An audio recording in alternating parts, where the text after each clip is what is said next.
Hi, I'm Paul Girardi from Catalyst Resources. Today we're going to spend some time talking about what I feel is a fascinating topic around designing for mission critical software. Now, before we get started, let's go ahead and define what we mean by mission critical. Mission critical software normally has three characteristics. One is you could have identical actions and get different results. For example, you could run the same diagnostic test on two patients and get entirely different results. You could buy 100 shares of Google stock on different days and get entirely different results. Another characteristic of mission critical is human life and welfare are at risk.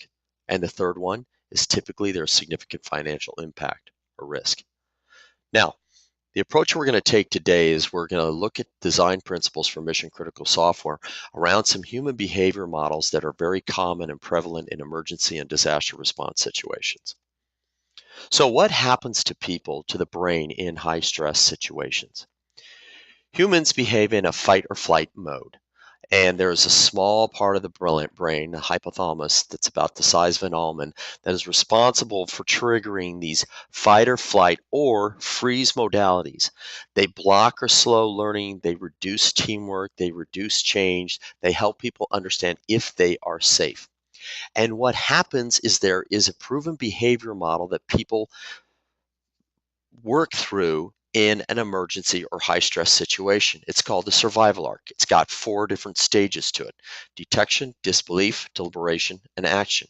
And the principles that we're going to talk about today occur at each one of those points. Now, detection. In the financial services area and the healthcare area, lots of situations where things need to be detected. And the approach we like to take in the software is to have predefined ways to detect it. Here's an example. This is a trading system used at Citibank. And Citibank has many trading floors you could see on the left-hand side. And in New York, at the Park Avenue trading floor and in front room C, you could see that there is a trader here who has an issue. This is predefined. They know what's going to happen. People know to look at this screen, and they know how the screen's going to work.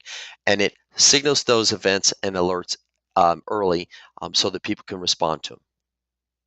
Now, the second thing that happens in the survival arc phase is there's a phase of disbelief. For example, in 9/11, many people thought, oh, couldn't have been a large airplane. It had to be a small airplane that hit the building. And then it wasn't until there was a second big explosion that people said, well, no, the idea of a small airplane doesn't make sense. So how do you deal with this disbelief phase? The approach that we would recommend is that you characterize the events in multiple modalities. In other words, in almost any situation, you can't characterize things by one thing. You can't listen to a person's heart and call it a determination of that event. You normally look at multiple modalities. You might hear, you might look at an MRI, you might feel for something, you might refer to something, but you use multiple modalities to characterize the situation so that people get an accurate understanding of it. Now, let me show you an example of that software. Here's an example of a piece of software that might be hard to believe. This manages about 8% of the U.S. gasoline supply, the ordering and distribution of it. Now, if you're a textual learner and you can read very quickly and do math in your head, you're in good shape. And these were originally used by very highly skilled people.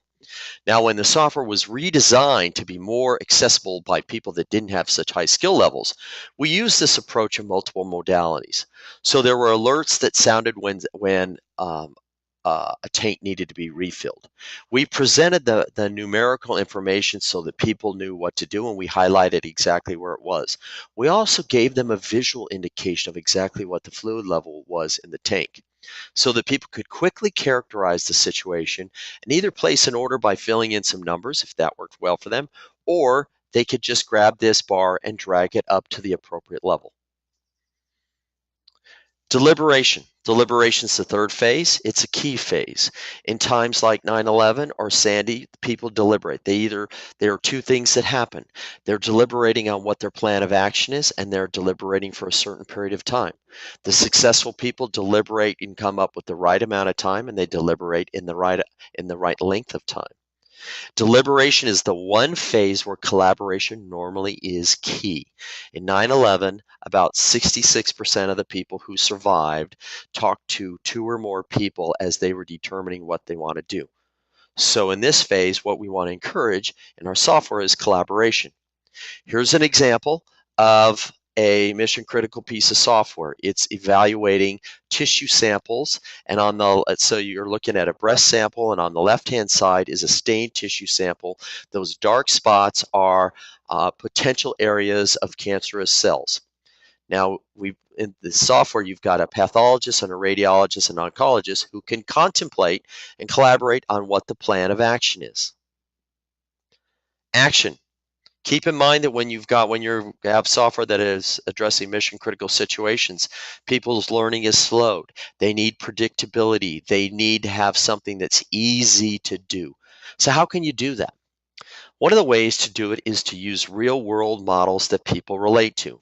Somebody who's working on a pipeline relates to what they're seeing there. And what you see in the upper right-hand corner is some of the physics calculations used to determine where in this pipeline there might be a leak. And if there's a leak that occurs because of the accumulation of water or sediment, it's probably going to be $100 million a day expense before you deal with the environmental protection issues. However, very few people are going to be able to relate to that mathematics. So when we designed the software, we designed it so that the physics and the calculations were modeled around what the pipeline really looked at. And the reason we did this is because we could have a large number of people who look at it and say, oh yeah, I know exactly where that section of pipe is, pipe number 3. I know where heater number 1 is.